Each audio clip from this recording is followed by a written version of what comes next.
ଯମ ସେଇଠୁ ମାର୍କଣ୍ଡେୟ କ'ଣ କଲେ? ଏ ସ୍ଥାନ ଛାଡ଼ି ଆଉ କୁଆଡ଼େ ଗଲେନି। ଏଇ କ୍ଷେତ୍ରରେ ଗୋଟେ ଗର୍ତ୍ତ ଖୋଳି ତା ଭିତରେ ଘୋର ତପସ୍ୟା କଲେ, ଯାହା ବର୍ତ୍ତମାନ ମାର୍କଣ୍ଡେୟ ପୁଷ୍କରିଣୀ ନାମରେ ଖ୍ୟାତ ମହାନ ତୀର୍ଥ ଶ୍ରୀକ୍ଷେତ୍ରର। ମିଛ କାହିଁ ହବ? ଏ ପ୍ରଳୟରେ ନଷ୍ଟ ହୁଏ ନା। ମା ଏଭଳିଆ ଅଦ୍ଭୁତ କ୍ଷେତ୍ର। ଏ କ୍ଷେତ୍ର କେମିତି ମା? ଏ କ୍ଷେତ୍ର ଶଙ୍ଖାକୃତି, ତାର ମସ୍ତକ ଶଙ୍ଖର, ଯେଉଁଠି ପାଟି ଦେଇ ଆମେ ଫୁଙ୍କୁଛେ ଓଠ ଦେଇ ଲୋକନାଥଙ୍କ ପାଖରେ, ନୀଳକଣ୍ଠଙ୍କ ନିକଟରେ ତାର ପୁଚ୍ଛ ପଛ ଭାଗ ଶଙ୍ଖର, ତାର ଗର୍ଭ ଶରୀର, ତାର ଗୋଲାକୃତି ମଧ୍ୟ ଅଂଶଟି ସମୁଦ୍ର ଜଳକୁ ସେପଟେ ସ୍ପର୍ଶ କରୁଛି। ତାର 3ଟି ଆବର୍ତ୍ତ ରହିଛି। ତ ଅନ୍ତର ଆବର୍ତ୍ତରେ ବିମଳା, ମଧ୍ୟ ଆବର୍ତ୍ତରେ କପାଳ ମୋଚନ, ତୃତୀୟ ଆବର୍ତ୍ତ ଯମେଶ୍ୱରଙ୍କ ପାଖ ଦେଇ ବାହାର ଆବର୍ତ୍ତଟି ସମୁଦ୍ର କୂଳରୁ ବାହାରିଛି। ତାର ନାଭିସ୍ଥଳରେ 3ଟି ପଦାର୍ଥ ଅଛି, ରୋହିଣୀ କୁଣ୍ଡ, କଳ୍ପବୃକ୍ଷ ଆଉ ଆମେ ଅଛୁ। ବୁଝିଲ ଯମ? ଅଷ୍ଟଶମ୍ଭୁ ୟା ଉପରେ ଦୃଷ୍ଟି ରଖିଛନ୍ତି, ଅଷ୍ଟଶକ୍ତି ୟାକୁ ପାଳନ କରୁଛନ୍ତି। ବହୁତ କଥା କହିଲେ ତୀର୍ଥ ସମ୍ବନ୍ଧରେ। ଯମ କୃତକୃତ୍ୟ ହେଇ ସେଠାରୁ ପ୍ରସ୍ଥାନ କଲେ। ଏତିକି ବେଳେ ମୁନିମାନେ ପଚାରିଲେ, ମହର୍ଷି ଇଏ ନୀଳମାଧବ କୁଆଡ଼େ ଗଲେ? ଇଏ ଦାରୁ ମୂର୍ତ୍ତି କୋଉଠୁ ଆସିଲେ? ସେ ତ ନୀଳମଣିମୟ ମୂର୍ତ୍ତି ଥିଲେ। ଆମର ଏଇଠି ଶଙ୍କା ଅଛି। ହଁ ଋଷିଗଣ, କହୁଛି ଧୈର୍ଯ୍ୟ ଧର। ଲକ୍ଷ୍ମୀ ଯେତେବେଳେ କହୁଥିଲେ ଯମଙ୍କୁ, ସେତେବେଳେ ଟିକେ ସୂଚନା ଦେଇଥିଲେ। ଇଏ ମୂର୍ତ୍ତି ବ୍ରହ୍ମାଙ୍କର ଅର୍ଦ୍ଧ ଆୟୁଷ ଯାବତ ଏ ରହିବେ। ଅର୍ଦ୍ଧ ଆୟୁଷ ପୂର୍ଣ୍ଣ ହୋଇ ଯେତେବେଳେ ଦ୍ୱିତୀୟାର୍ଦ୍ଧ ଆୟୁଷ ବ୍ରହ୍ମାଙ୍କର ଆରମ୍ଭ ହବ, ସେତେବେଳେ ଏ ମୂର୍ତ୍ତି ଦାରୁ ମୂର୍ତ୍ତି ରୂପ ଧାରଣ କରିବେ। ଇଏ ନିଜେ ନୀଳମାଧବ। ଇନ୍ଦ୍ରଦ୍ୟୁମ୍ନ ନାମକ ଜଣେ ରାଜା, ପରମ ଭକ୍ତିମାନ। ତାଙ୍କ ଭକ୍ତିରେ ଭଗବାନ ତ ଭକ୍ତି ବସନା ସବୁବେଳେ। ଭଗବାନ ସବୁବେଳେ ଭକ୍ତାଧୀନ, ଭକ୍ତିର ଅଧୀନ। କୋଉଠି ଜ୍ଞାନାଧୀନ ଶବ୍ଦ ମିଳେ ନା ଭଗବାନଙ୍କ ବିଶେଷଣ ରୂପେ। କୋଉଠି ଯୋଗାଧୀନ ବୋଲି ମିଳେ ନା, କି କର୍ମାଧୀନ ବୋଲି ମିଳେ ନା। ଆଉ କାହାର ଅଧୀନ ସେ ନୁହନ୍ତି, କେବଳ ଭକ୍ତାଧୀନ। ଅହଂ ଭକ୍ତ ପରାଧୀନ ହ୍ୟସ୍ୱତନ୍ତ୍ର ଇବ ଦ୍ୱିଜ ଭକ୍ତେଭ୍ୟୁଗ୍ରସ୍ତ ହୃଦୟ ଭକ୍ତୈର ଭକ୍ତ ଜନପ୍ରିୟ। ଶ୍ରୀମଦ୍ ଭାଗବତ ନବମ ସ୍କନ୍ଧ ଅମ୍ବରୀଶ ଚରିତ।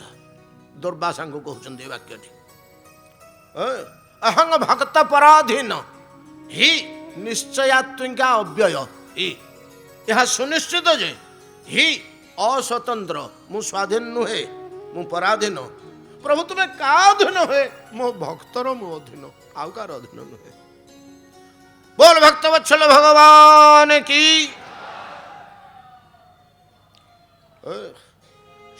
ସେ ଇନ୍ଦ୍ରଦମ୍ନଙ୍କ ଭକ୍ତିରେ ବଶୀଭୂତ ହୋଇ ଏ ଦାରୁ ରୂପ ଧାରଣ କରିବେ। ମୁନି ଋଷିମାନେ ପଚାରିଲେ, ସେ ଇନ୍ଦ୍ରଦମ୍ନ କିଏ? କୋଉଠିକାର ଲୋକ? ଜୈମିନୀ କହୁଛନ୍ତି, ମୁନିଗଣ ମନୋଯୋଗ ସହକାରେ ଶ୍ରବଣ କରନ୍ତୁ। ଆଶିତେ କୃତ ଯୁଗେ ବିପ୍ରା ଇନ୍ଦ୍ରଦମ୍ନ ମହାନ ରୂପ ସୂର୍ଯ୍ୟବଂଶେ ସମହାତ୍ମା ସ୍ରଷ୍ଟୁ ପଞ୍ଚମ ପୁରୁଷ। ଆଶିତେ କୃତ ଯୁଗେ, କୃତ ଯୁଗ ଶବ୍ଦର ଅର୍ଥ ସତ୍ୟ ଯୁଗ। ଆଶିତେ ଥିଲେ, ଏବେ ଯୋଉ କ୍ରିୟା ଆପଣ କରିପାରିବେ ଆଶିତଟାକୁ। କୃତ ଯୁଗେ ଥିଲେ, ଏଇଠି ହବ ଥିଲେ। ଆଶିତ କୃତ ଯୁଗେ ବିପ୍ରା ଇନ୍ଦ୍ରଦମ୍ନ ମହାନ ରୂପ ସୂର୍ଯ୍ୟବଂଶେ ସମହାତ୍ମା ସ୍ରଷ୍ଟୁ ପଞ୍ଚମ ପୁରୁଷ। ସ୍ରଷ୍ଟୁ ବ୍ରହ୍ମାଙ୍କର ପୁତ୍ର ପୌତ୍ର କ୍ରମେ ପଞ୍ଚମ ପୁରୁଷ। କିପରି ପଞ୍ଚମ ପୁରୁଷ? ବ୍ରହ୍ମାଙ୍କ ପୁତ୍ର ମରିଚି, ମରିଚିଙ୍କ ପୁତ୍ର କଶ୍ୟପ, କଶ୍ୟପଙ୍କ ପୁତ୍ର ବିବସ୍ୱାନ, ବିବସ୍ୱାନଙ୍କ ପୁତ୍ର ବୈବସ୍ୱତ, ବୈବସ୍ୱତଙ୍କ ପୁତ୍ର ଇକ୍ଷ୍ୱାକୁ, ଇନ୍ଦ୍ରଦ୍ୟୁମ୍ନ। ପଞ୍ଚମ ପୁରୁଷ। ଅଷ୍ଟାଦଶସୁ ବିଦ୍ୟାସୁ ବୃହସ୍ପତି ଇବାପର। ଅଷ୍ଟାଦଶ ବିଦ୍ୟାରେ ଦ୍ୱିତୀୟ ବୃହସ୍ପତି ତୁଲ୍ୟ ଅପର ବୃହସ୍ପତି ଇନ୍ଦ୍ରଦ୍ୟୁମ୍ନ ଥିଲେ। ଖାଲି ମହାରାଜା ନଥିଲେ, ମହାତ୍ମା ନଥିଲେ, ବ୍ରହ୍ମାଙ୍କ ପଞ୍ଚମ ସନ୍ତାନ ନଥିଲେ। କେବଳ ଏତିକି, ଅଷ୍ଟାଦଶ ବିଦ୍ୟାରେ ପରମ ଧୁରନ୍ଧର ଥିଲେ। ଆମର ଏଠି ଅଷ୍ଟାଦଶ ବିଦ୍ୟାରେ ପଣ୍ଡିତ ମାନେ ଥିଲେ ବୋଲି ଶୁଣିବାକୁ ମିଳୁଛି, ତାଙ୍କ ଭଳିଆ ନୁହଁ। ବୃହସ୍ପତି ବା ପର ବୃହସ୍ପତିଙ୍କ ତୁଲ୍ୟ ବିଦ୍ୱାନ ଥିଲେ ଇନ୍ଦ୍ରଦ୍ୟୁମ୍ନ ରାଜା। ବିଦ୍ୱାନ ନହେଲେ ଭକ୍ତି କୋଠୁ ଆସିବ? ଭାଗବତ ତତ୍ତ୍ୱ ଜ୍ଞାନ ନ ଆସିଲେ କି ଭକ୍ତି ସହଜରେ ଜାଗ୍ରତ ହବ? ଅଷ୍ଟାଦଶ ବିଦ୍ୟାସୁ ବୃହସ୍ପତି ବା ପର ଇନ୍ଦ୍ରଦ୍ୟୁମ୍ନ। ଜୟମଣି କହୁଛନ୍ତି ଐଶ୍ୱର୍ଯ୍ୟନ ସୁରାଧୀଶ। ତାର ଐଶ୍ୱର୍ଯ୍ୟ ମଧ୍ୟ କିଛି କମ ନଥିଲା। ଯାହା ପ୍ରତି ଭଗବାନଙ୍କର କୃପା ରହିଲା, ତାର କଣ ଅଭାବ ରହିବ ଯେ? ଐଶ୍ୱର୍ଯ୍ୟନ ସୁରାଧୀଶ, ଇନ୍ଦ୍ରତୁଲ୍ୟ ଐଶ୍ୱର୍ଯ୍ୟ, କୁବେର କୋଶ ସଞ୍ଚୟ, ଧନ ସମ୍ପତ୍ତିରେ କୁବେରଙ୍କ ତୁଲ୍ୟ। ଏତାଦୃଶ ଯୋଉ ରାଜା, ଅଷ୍ଟାଦଶ ବିଦ୍ୟା କଣ ଏହା ଟିକେ ଆଲୋଚନା କରିଦେବା ଆମର ଉଚିତ। କାହିଁକି ନା ଅଷ୍ଟାଦଶ ବିଦ୍ୟା ଶବ୍ଦଟି ଆମେ ବାରମ୍ବାର ବହୁବାର ପୁରୁଷୋତ୍ତମ କ୍ଷେତ୍ର ମାହାତ୍ମ୍ୟ ପାରାୟଣ ଭିତରେ ଶୁଣିବାକୁ ପାଇବା। ଏଇଟା ଗୋଟେ କୌତୁହଳ ସୃଷ୍ଟି କରେ। ଏଇଟା କି ଜିନିଷ? ସାରା ଭାରତରେ ଅଛି, କିନ୍ତୁ ଅଷ୍ଟାଦଶ ବିଦ୍ୟା ନାମରେ ନାହିଁ।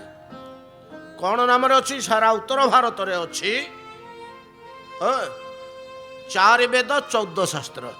ସେ ଏକା କଥା ହେଲା, 4 ବେଦ 14 ଶାସ୍ତ୍ର, ଏ 18 ହେଲା। ଯାହା ହଉ ଅଷ୍ଟାଦଶ ବିଦ୍ୟା ହଉଛି ଋକ୍ ସାମ ଯଜୁ ଅଥର୍ବ 4 ବେଦ, ବେଦାଙ୍ଗ ଶିକ୍ଷା, କଳ୍ପ, ଛନ୍ଦ, ନିରୁକ୍ତ, ଜ୍ୟୋତିଷ, ବ୍ୟାକରଣ। ଏଇଟା ହଉଛି ବେଦର ଅଙ୍ଗ, ୟାକୁ ବେଦାଙ୍ଗ କୁହାଯାଏ। ଏ 6ଟି ଯାକ ଅଙ୍ଗ ଯିଏ ଜାଣେ ସେମାନଙ୍କୁ ଷଡ଼ଙ୍ଗୀ ବୋଲି ରାଜାମାନେ ଉପାଧି ଦେଉଥିଲେ ଆଗେ। ଏ ବେଦାଙ୍ଗ 6 4 10, ପୁରାଣ ଓ ଧର୍ମଶାସ୍ତ୍ର 2 12, ମୀମାଂସା 2 ପ୍ରକାର, ପୂର୍ବ ମୀମାଂସା, ବ୍ରହ୍ମ ମୀମାଂସା, କର୍ମ ମୀମାଂସା ବା ପୂର୍ବ ମୀମାଂସା, ଉତ୍ତର ମୀମାଂସା 1 13, ନ୍ୟାୟ ସେ ମଧ୍ୟ 2 ଭାଗରେ ବିଭକ୍ତ, ନ୍ୟାୟ ଓ ଆନ୍ୱୀକ୍ଷିକି 14, ପୁରାଣ ଅଷ୍ଟାଦଶ 15, ଅର୍ଥଶାସ୍ତ୍ର 16, ଆଉ ବେଦ, ବେଦାଙ୍ଗ, ପୁରାଣ, ଧର୍ମଶାସ୍ତ୍ର, ଅର୍ଥଶାସ୍ତ୍ର, ନ୍ୟାୟ ଏବଂ ମୀମାଂସା ଏସବୁ ମିଶିକିରି ମିଶେଇଲେ 18। ଆମର ଗଣତିରେ ଭୁଲ ହେଇଛି। ଏସବୁ ଅଷ୍ଟାଦଶ ବିଦ୍ୟା ୟାକୁ କୁହାଯାଏ। ଏ ଯେଉଁ ଅଷ୍ଟାଦଶ ବିଦ୍ୟା, ଏଥିରେ ଧୁରନ୍ଧର ଥିଲେ ଇନ୍ଦ୍ରଦ୍ୟୁମ୍ନ। ଅଷ୍ଟାଦଶସୁ ବିଦ୍ୟାସୁ ବୃହସ୍ପତି ବାପର। ଇଏ ସବୁ ଥିଲା ବଡ଼ କଥା ନୁହଁ, ଗୋଟିଏ ବଡ଼ ଜିନିଷ ତାଙ୍କ ହୃଦୟରେ ଥିଲା। ଅଗ୍ନିତୁଲ୍ୟ ସବୁବେଳେ ଧକ୍ ଧକ୍ ଧକ୍ ଧକ୍ ଜଳୁଥିଲା। ମୁଁ ପ୍ରଭୁଙ୍କୁ ଟିକେ କେମିତି ଦର୍ଶନ କରିଦିଅନ୍ତି, ମୁଁ ପ୍ରଭୁଙ୍କୁ ଟିକେ କେମିତି ଦର୍ଶନ କରିଦିଅନ୍ତି, ମୁଁ ଟିକେ କେମିତି ପ୍ରଭୁଙ୍କୁ ଦର୍ଶନ କରନ୍ତି। ଇନ୍ଦ୍ରଦ୍ୟୁମ୍ନ ଭାରତ ବର୍ଷରେ ପ୍ରଭୁ ଅଭାବ ଅଛନ୍ତି? ଏ ଯେଉଁ ମନ୍ଦିର ମାନଙ୍କରେ ଦେବତାମାନେ ବସିଛନ୍ତି, ଦିଅମାନେ ବସିଛନ୍ତି, ଏମାନେ କ'ଣ ପ୍ରଭୁ ନୁହନ୍ତି? ନିଶ୍ଚିତ ପ୍ରଭୁ, ସାକ୍ଷାତ ପ୍ରଭୁ, ସ୍ୱୟଂ ପ୍ରଭୁ, କିଛି ବ୍ୟତିକ୍ରମ ନାହିଁ। ମନ୍ଦିର ମାନଙ୍କର ଯେଉଁ ପ୍ରତିମା ମାନେ ବସିଛନ୍ତି, ଏ ସାକ୍ଷାତ ପ୍ରଭୁ ଠିକ, କିନ୍ତୁ ଏମାନେ ପ୍ରତିମା ପ୍ରତିଷ୍ଠା ଲାଭ କରିଛନ୍ତି। ତାତ୍ପର୍ଯ୍ୟ ପଥରଟିଏ କି କାଠ ଖଣ୍ଡିଏ ରାସ୍ତା କଡ଼େ ପଡ଼ିଥିଲା କି ପାହାଡ଼ ତଳେ ପଡ଼ିଥିଲା, ତାକୁ ଶିଳ୍ପୀ ଆଣି ଖୋଳି ଖାଳିକିରି ସୁନ୍ଦର କରି ମୂର୍ତ୍ତିଟିଏ ତିଆରି କଲା। ମୂର୍ତ୍ତିଟିଏ ତିଆରି କରି ସେ ମୂର୍ତ୍ତି ଶାଳାରେ 6 ମାସ କି ବର୍ଷ କି 5 ବର୍ଷ କି 3 ବର୍ଷ ପଡ଼ି ରହିଲା। ତାକୁ किए जड़े मंदिर तैयारी करथिले मूर्ति दरकार थिला से चॉइस कले जे ई मूर्तिटी मोर दरकार किणी नेले ब्राह्मण मान को डाकले वैदिक विधि विधान अनुसार प्राण प्रतिष्ठा कले से व्यवस्था अच्छे साक्षात भगवान सर्वव्यापक तांकु आनी से मूर्ति भितरे से पाषाण मूर्ति भितरे स्थापन करी थोइले से पाषाण जीवंत ही उठिले भगवान ही उठिले वेदरे व्यवस्था अच्छे ये प्रतिमा इंद्रदम्न तुम कौन चाहूच मु चाहूँगी कौन जो भगवान निज मूर्ति थे ता ना हूँ अर्चा प्रतिमा आउ अर्चा भितर प्रभेद जो मूर्ति निर्माण करी आमे ब्राह्मण मान द्वारा यज्ञ कर्म द्वारा जीवन्यास पूर्वक बहुत व्यवस्था तार अच्छी जीवन्यास करू ओ प्रतिष्ठा करू से होछंती प्रतिमा अर्चा कहले कौन ना कहीं तैयारी करना से निजक निज प्रकाश पाई ये होचंदी अर्चा प्रभु श्री जगन्नाथ होचंदी भारत रे जेते अर्चा मूर्ति होचंदी सर्वश्रेष्ठ अर्चा बोल जगन्नाथ स्वामी की अर्चा बहुत अछंदी बहुत अर्चा अछंदी आमे आलोचना करिया को बेला नहीं मंदारे मधुसूदन बदरिकाश्रम रे बद्रीनारायण तिरुपति वेंकटाचल रे सब अर्चा स्वयं प्रकाशित मूर्ति किए आसिक प्रतिष्ठा कर थोई ना देउल तैयारी करना परवर्ती समय मंदिर तैयारी से निजे प्रकाश होती तो चाहूँगी इठी कूठी अच्छी अर्चा जे प्राणवंत जीवंत कथा कहले शुणिबे डाकिले वो करिवे कांदिले आखिरु लुह पोछि देबे ई भलिया ठाकुर को टिके दर्शन करियो चाहूँगी एटा तांको प्राण गोटे प्रबल उत्कंठा थिला जत्र साक्षात जगन्नाथम पश्यामी चर्म चक्षुषा पश्यामी एतेन चक्षुषा मोर एई आखिरे देखिबी भगवान को बहुत खोजिचंदी आ एड़े व्याकुलता इंद्रदम्न को हृदय रे ई भलिया व्याकुलता एतिके दुख से भोग करुथुले प्रभु कोठी देखिबी कोठी देखिबी ना अन्न रुचुथला ना विपुल संपद किछि तांको सुख देई परुथला ना ई पांडित्य मध्य काम करनुथला अष्टादश विद्यार पांडित्य झुरु थिले अजात पक्षा एवं मातर खगा बहुत सुंदर श्लोक अच्छे भागवत रे आम समय नहीं झुरु थिले दैवात देवगृह रे जिते समस्त को पचार कर जोड़ पूर्वक इंद्रदम्न कोठी पाउछंती कि हे परिव्राजक गण आपण सर्वत्र परिभ्रमण करुछंती एभलिया अर्चा मूर्ति कोठी अछंती कि जीवंत विग्रह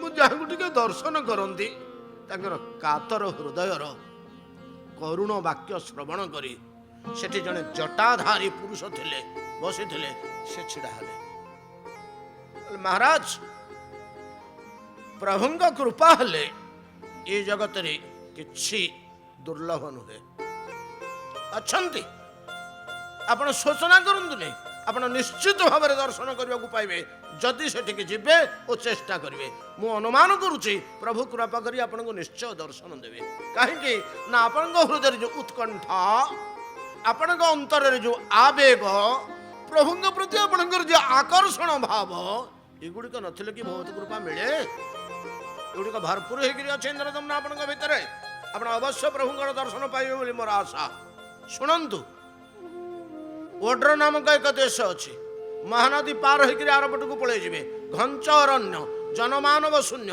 धीरे धीरे जेतिकी जेतिकी जीवे सेतिकी सेतिकी पुण्यमय भूमि समुद्र पाखापाखि हो समुद्र कूल एक निगाढ़ नील रंगर एक पर्वत से पर्वत उपर नीलमाधव विराजमान करुछंती से होचंती अर्चा मूर्ति जीवंत मूर्ति डाकिले ओ करिबा ठाकुर जाओ सेठिके दर्शन करियो शबर दीपक नामक तार पश्चिम रे एक शबरपल्ली अच्छे अनेक पहाड़ पाइब से अंचल रे नील रंगर मध्य पर्वत थाई पारे आउ किंतु ये शबर दिवकर पूर्व दिगरे जो नील पर्वत विद्यमान ताहा ही नीलाचल से नीलमाधव अच्छा ये शबरपल्ली दीप जमी देखई दिए ये नीलमाधव अच्छा बोली देखई दौथिबारु या ना हूँ शबर दीपक जाओ कही अंतर्ध्यान ଯେମିତି ଅନ୍ତର୍ଧ୍ୟାନ ହୋଇଗଲେ ସମସ୍ତେ ତ ଚକିତ ହୋଇଗଲେ। ଏଡ଼େ ବଡ଼ ପୁରୁଷ, ଏଭଳିଆ କଣ୍ଠର ବାଣୀ, ବଜ୍ରବାଣୀ ତୁଲ୍ୟ, ବ୍ରହ୍ମବାଣୀ ତୁଲ୍ୟ, ସେ ମନୁଷ୍ୟ କଣ୍ଠର ଶବ୍ଦ ଭଳିଆ ଜଣା ଯାଉନଥିଲା। ବିଶାଳ ଜଟାଜୁଟ ବିଲମ୍ବିତ, ଏକାମ୍ଭର୍ଯ୍ୟପୂର୍ଣ୍ଣ ଭଙ୍ଗୀ, ହଠାତ୍ ଅନ୍ତର୍ଧ୍ୟାନ। ସମସ୍ତେ ଚକିତ ହୋଇ ସ୍ଥାଣୁ ହୋଇଗଲେ। କିଛି ସମୟ ଇନ୍ଦ୍ରଦମନଙ୍କ ହୃଦୟରେ ଗୋଟେ ବିଶ୍ୱାସ ପଳି ଆସିଲା।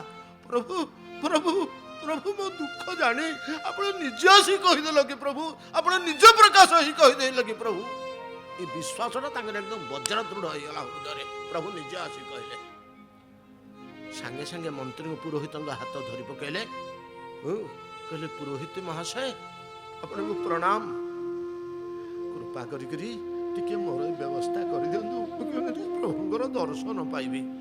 ହଁ ମହାରାଜ, ଧୈର୍ଯ୍ୟ ଧରନ୍ତୁ ମହାରାଜ। ପୁରୋହିତ କହିଲେ, ମୋର ଗୋଟିଏ ଛୋଟ ଭାଇ ଅଛି, ବିଦ୍ୟାପତି ନାମକ, ପଣ୍ଡିତ, ବୁଦ୍ଧିବନ୍ତ, ଚାଲାକ ଚତୁର, ଦେଶ ଭ୍ରମଣଶୀଳ। ତାକୁ ବାହାରେ ବୁଲିବାକୁ, ବିଦେଶ ବୁଲିବାକୁ ଭାରି ଭଲ ଲାଗେ। ତା ଦ୍ୱାରା ମୁଁ ସବୁ ବ୍ୟବସ୍ଥା କରିବି। ଉପଯୁକ୍ତ ଦିବସରେ ରାଜାନୁ ଆଜ୍ଞା ପାଇ ବିଦ୍ୟାପତି ଓଡ୍ର ଦେଶ ଅଭିମୁଖରେ ଚାଲିଲେ ନୀଳମାଧବଙ୍କ ସନ୍ଧାନ ନେବାକୁ। ଗଲାବେଳେ ଚୁପ୍ କରି କାନରେ କହିଦେଇଥିଲେ, ବିଦ୍ୟାପତି ମହାଶୟ, ଇନ୍ଦ୍ରଦମନ ରାଜା କହିଥିଲେ, ଯଦି ସତ୍ୟ ଦେଖିବ, ଏସବୁ କଥା ଯଦି ସତ, ନୀଳମାଧବଙ୍କ ଦର୍ଶନ ଯଦି ପାଇବ, ଟିକେ ଦେଖି ଦେଇଥିବ ସେଠି। ମୋର ଇଚ୍ଛା ହେଉଛି ମୁଁ ସେଠି ଚିରଦିନ ଯାଇ ରହିବି। ତେଣୁ ଆମର କୋଉଠି ରାଜନଗର ହବ, କୋଉଠି ସେନା ଛାଉଣୀ ହବ, କୋଉଠି ଜଳ ବ୍ୟବସ୍ଥା ଅଛି, କୋଉଠି ବ୍ରାହ୍ମଣ ମାନେ ରହିବେ, କୋଉଠି ସେବକ ମାନେ ରହିବେ, ଏମିତି ଟିକେ ଜାଗା ଦେଖି ଦେଇକି ଆସିବ ତ କହିଥିଲେ। ବିଦ୍ୟାପତି ଅନେକ ଦିନ ପରେ ବିଦ୍ୟାପତି ଯାଇ ଏକ ଦିନ ସନ୍ଧ୍ୟା ସମୟରେ ମହାନଦୀ କୂଳରେ ଉପନୀତ ହେଲେ। ମହାନଦୀ କୂଳରେ ପହଞ୍ଚିଲେ। ରାତ୍ରିଟି ରଥରେ ଯାପନ କରି ସକାଳୁ ମହାନଦୀରେ ସ୍ନାନ କରି ଧୀରେ ଧୀରେ ଧୀରେ ପୂର୍ବାହ୍ନ ସମୟରେ, ପୂର୍ବାହ୍ନ ଆସୁଛି, ପ୍ରାତାହ୍ନ ସରୁଛି, ଏହି ସମୟରେ ଯାଇ ନୀଳାଚଳ ନିକଟରେ ପହଞ୍ଚିଗଲେ। ବାଟରେ ବହୁତ କଥା କିଛି ଘଟିଛି। ଆଉ ଦିବ୍ୟ ଦର୍ଶନ ପାଇଛନ୍ତି। ଭଗବାନ ଏ ଅଞ୍ଚଳରେ ନିଶ୍ଚିତ ଅଛନ୍ତି, ଏ ସନ୍ଧାନ ଓ ବିଶ୍ୱାସ ବିଦ୍ୱାନ ବ୍ରାହ୍ମଣଙ୍କ ହୃଦୟରେ ଅନୁଭବ ହୋଇଛି। ଯାଇ ପହଞ୍ଚିଗଲେ, ନୀଳାଚଳ ଚୂଡ଼ାରେ ପହଞ୍ଚିଗଲେ। ନୀଳାଚଳ ପାଦ ଦେଶରେ ଚତୁର୍ଦିଗରେ ପରିଭ୍ରମଣ କଲେ, ସେ ଉର୍ଦ୍ଧ୍ୱକୁ ଯିବାକୁ କୌଣସି ବାଟ ନାହିଁ, ସମ୍ଭବ ନୁହେଁ। ଏଟା ପ୍ରଶ୍ନ ହିଁ ଉଠୁନି। ଏତେ ବାଟ ଆସିଲି, ପର୍ବତର ପାଦ ଦେଶରେ ରହିଗଲି। ଜଟିଳ ତ କହୁଥିଲେ, ବର୍ଷେ କାଳ ସେ ଏଠି ଅଛନ୍ତି ବୋଲି, ନୀତି ଦର୍ଶନ କରୁଥିଲେ ବୋଲି, ବାଟ ନାହିଁ, ଘାଟ ନାହିଁ, କିଛି ନାହିଁ। ଏଭଳିଆ ଅବସ୍ଥା ଆସିଲା ଯେ ଏଟା ଅସମ୍ଭବ ହେଇଯିବ, ଉପରକୁ ଯିବା କଥା। କୁଶ ଗୁଡ଼ିଏ ବୁଣି ସେଠି ଲମ୍ବ ହେଇ ପର୍ବତ ତଳେ ପଡ଼ିଗଲେ। ପ୍ରଭୁ, ଯେବେ ଦର୍ଶନ ନ ପାଇବେ ରାଜାକୁ ଯାଇ କ'ଣ କହିବି? ସେ ରାଜାଟା କି ଆଉ ପ୍ରାଣ ରଖିବ? ମୁଁ ଫେରିଗଲେ, ମୁଁ ଦେଖିପାରିଲିନି ବୋଲି କହିଦେଲେ, ମୋ ପ୍ରାଣ ଏଇଠି ଯାଉ। ପ୍ରାୟ ଉପବେଶନ ପୂର୍ବକ ଲମ୍ବ ହେଇ ପଡ଼ିଗଲେ ସେ ପାଦ ତଳେ, ସେ କୁଶ ଉପରେ। ତନ୍ମୟ ଅବସ୍ଥା ପଳେଇ ଆସିଛି। କେବଳ ହୃଦୟ ଆକୁଳ ହେଉଛି, ପ୍ରଭୁ ପ୍ରଭୁ ପ୍ରଭୁ ପ୍ରଭୁ। ମନ୍ତ୍ର ଜପିଲା ଭଳିଆ ଜପୁଛନ୍ତି, କୃପା କର ବୋଲି ନିବେଦନ କରୁଛନ୍ତି। ମଣିଷ ଧ୍ୱନି ଶୁଭିଲା କଥା, ମନରେ ମନରେ ବିଚାର କଲେ, ସେଇଭଳିଆ ମନୁଷ୍ୟର କଣ୍ଠସ୍ୱର ଏ ନିର୍ଜନ ପ୍ରଦେଶରେ କ'ଣ କଥା ହେଉଛନ୍ତି? ଭାଷା ବୁଝିପାରିଲେ କି ନ ପାରିଲେ ଦୂରରୁ ତ କଥା ହେଉଛି, କିନ୍ତୁ ଅନୁଭବ କଲେ ଯେ ଭାଗବତ ଶବ୍ଦ ଶୁଭୁଛି, ଅର୍ଥାତ୍ ଅନୁମାନ କଲେ ଅସ୍ପଷ୍ଟ ଉଚ୍ଚାରଣରୁ କିଏ ସେ କ'ଣ କେଜାଣି, କିନ୍ତୁ ଭଗବାନଙ୍କ ବିଷୟରେ ବୋଧେ କଥା ହେଉଛନ୍ତି।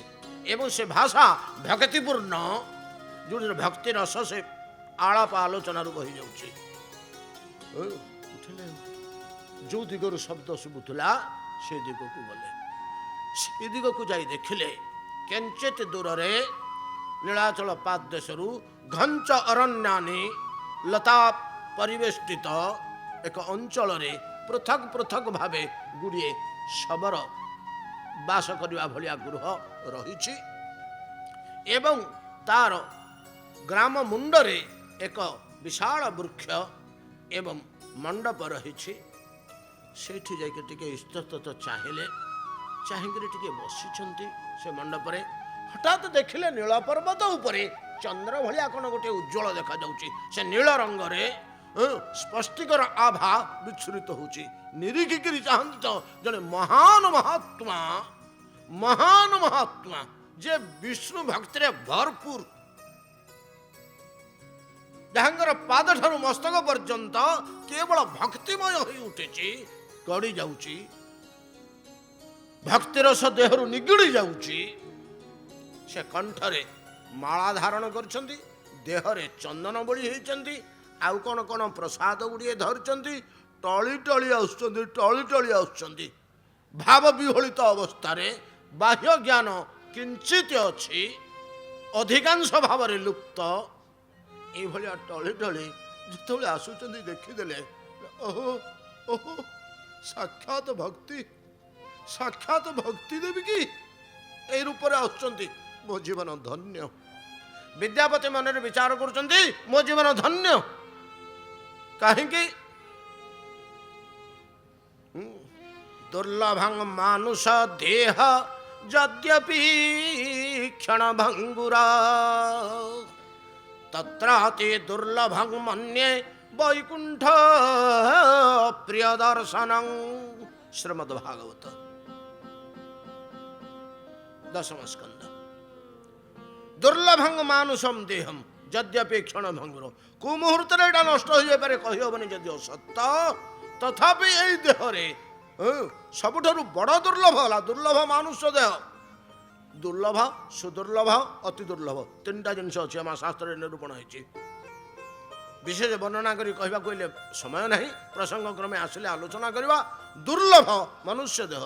ଏ ଜଗତରେ କୌଣସି ଉପାୟ ନାହିଁ ମୁଁ କେମିତି ମଣିଷ ଜନ୍ମ ଆର ଜନ୍ମକୁ ପାଇବି। ଆପଣ ବ୍ରହ୍ମା ହେବା ପାଇଁକି ଅଛି ବାଟ। ସ୍ୱଧର୍ମନିଷ୍ଠ ଶତ ଜନ୍ମନି ପୁମାନ ବେରେଞ୍ଚତାମ ଏତି। ଏଇ ଉପାୟରେ ଗୋଟିଏ ବ୍ରହ୍ମାଣ୍ଡର ବ୍ରହ୍ମା ଆପଣ ହେଇପାରିବେ, ଯୋଗ୍ୟତା ଆସିଗଲେ, ପାସ୍ କରିଗଲେ। ଶିବ ହେବାକୁ ଚାହିଁଲେ ଭାଗବତ ବଟେଇ ଦେଉଛନ୍ତି, ଶିବ ହେଇପାରିବ, ତାର ଉପାୟ ଅଛି। ଅନନ୍ତ ଶାସ୍ତ୍ର ଖୋଜି ପକେଇଲେ କୋଉଠି ପାଇବେନି ଆର ଜନ୍ମକୁ ମୁଁ ନିଶ୍ଚିତ ଭାବରେ ମଣିଷ କେମିତି ହେବି। ଏ ପର୍ଯ୍ୟନ୍ତ କୋଉଠି ତ ଦୁଶୁନି। ଅବଶ୍ୟ ଆମମାନଙ୍କର ଦୃଷ୍ଟି ଅଳ୍ପ ସୀମିତ, ଶାସ୍ତ୍ର ବିପୁଳ।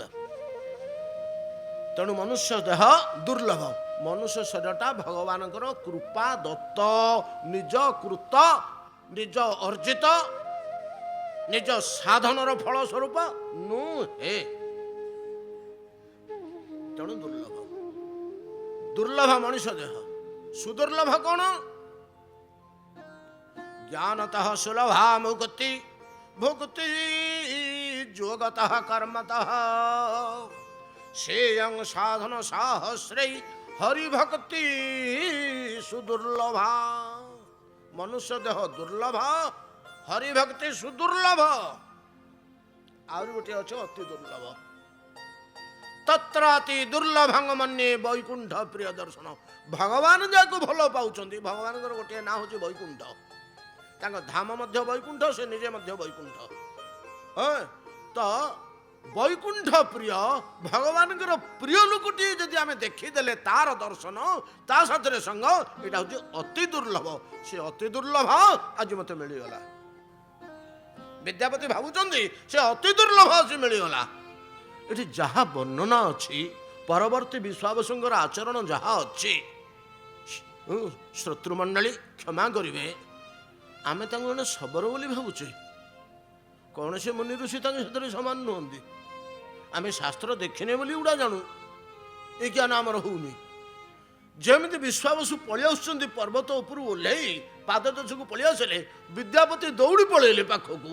ବିଦ୍ୟାପତିକି ଯେମିତି ଦେଖିଦେଇଛନ୍ତି, ବିଶ୍ୱାବସୁଙ୍କର ସେଇ ଅବସ୍ଥା। ଓହୋ ଦୁର୍ଲଭ, ଓହୋ ଦୁର୍ଲଭ, ଭକ୍ତିରେ ଭରପୁର ବ୍ରାହ୍ମଣଟିଏ ମୋ ଦ୍ୱାରରେ ଅତିଥି, ସାକ୍ଷାତ ବିଷ୍ଣୁ। ଇଏ ତାଙ୍କ ପାଦ ତଳେ ପଡୁଛନ୍ତି, ସେ ତାଙ୍କ ପାଦ ତଳେ ପଡୁଛନ୍ତି। ପାଦ ତଳେ ପଡ଼ିବା ପୂର୍ବରୁ ପରସ୍ପରକୁ ଆଲିଙ୍ଗନବଦ୍ଧ ହୋଇ କି ଭଗବଦାନନ୍ଦ ଭୋଗ କରୁଛନ୍ତି। ଦୁଇ ଭକ୍ତଙ୍କର ହୃଦୟ ଏକ ହେଇଯାଇଛି, ବିଦ୍ୟାପତି ଆଉ ବିଶ୍ୱାବସୁ। ବ୍ରାହ୍ମଣ, ସାକ୍ଷାତ ମୋ ପାଇଁ ଆପଣ ବିଷ୍ଣୁ,